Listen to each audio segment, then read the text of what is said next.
listening to Strawberry Ink, where we examine the darkest corners with precision, empathy, and truth. Today, we turn to Boulder, Colorado, March 22nd, 2021, a day of routine shopping, errands, turned into a day of unspeakable horror. At around 2:30 p.m. in the afternoon, a gunman entered the King Soopers grocery store on Table Mesa Drive. Within minutes, 10 innocent people were gunned down. The shooter, later identified as 21-year-old Ahmad Al Aliwi Al-Issa, was armed and dangerous, but by the end of the rampage, he was arrested at the scene. The victims included Tralona Bartkowiak, 49 years old, Suzanne Fountain, 59 years old, Terry Laker, 51 years old, Kevin Mahoney, 61 years old, Lynn Murray, 62 years old, Ricky Olds, 25 years old, Neven Stanizik, 23 years old, Denny Strawn, 20 years old, Officer Eric Talley, 51 years old, and Jody Waters, 65 years old. 7 people died inside the store. 1 collapsed and bled to death while running for safety. Another one was killed instantly in the parking lot. Officer Talley, one of the first responders, was fatally shot in the head just moments after arriving. Only one survivor was physically injured, a customer who suffered a back injury while fleeing. They were treated at the scene and released. Alissa was shot in the leg by police and treated at Boulder Community Health Foothills Hospital before being booked into the Boulder County Jail the next day. The victims' bodies were later identified through ID cards at the Boulder County Coroner's Office. In the days and weeks that followed, Boulder grieved deeply. Funerals and memorials stretched across the state. Tralona Barkowiak was laid to rest at Mountain View Memorial Park. Suzanne Fountain was cremated following a service at the Rundis Funeral Home. Terry Laker's funeral was held at the University of Colorado's Event Center. Kevin Mahoney and Lynn Murray declined traditional services. One of them was buried, the other cremated. Ricky Olds had a celebration of life service at the Boulder Valley Christian Church. Neven Stanišić, a Serbian repairman, was buried at the Mount Olivet Catholic Cemetery after a private mass. Denny Strawn's family held their private visitation at Christ Mortuary.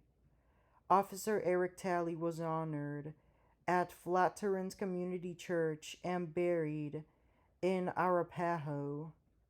Jody Waters, who requested no service, was quietly laid to rest at Mountain View.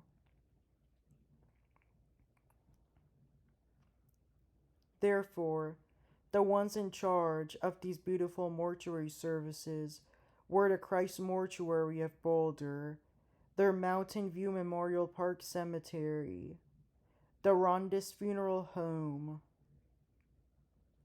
the University of Colorado, the St. John the Baptist Orthodox Serbian Church, the Flatirons Community Church in Lafayette, and the St. Isidore Cemetery in Arapahoe, Colorado.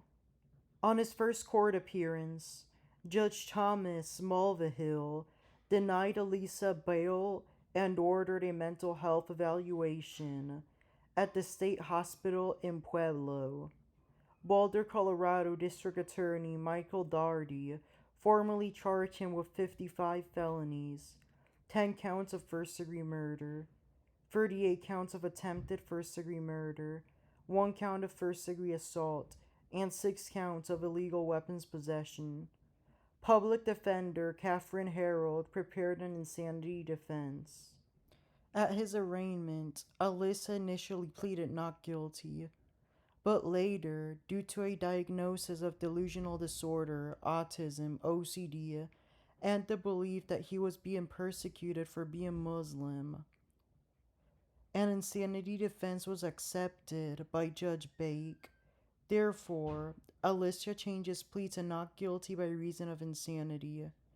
At this point, his bond had been set to $100 million cash only, to ensure that he remained in custody. One of the persecution allegations of Alissa stated that he was being stalked by the federal government, mainly on computer. He would cover his laptop's camera up and was worried that the federal government was seeing what he would look up online. And he felt disliked for being Muslim. Therefore, shame on you, President Bush. Shame on the public school system, that's including universities. And shame on the federal government for being so oppressing. Long live anarchism. Jury selection began on August 26, 2024 for his trial. From a pool of 1,500 prospective jurors, a panel of 12 jurors and 4 alternates was seated by September 4th. The trial officially began the next day.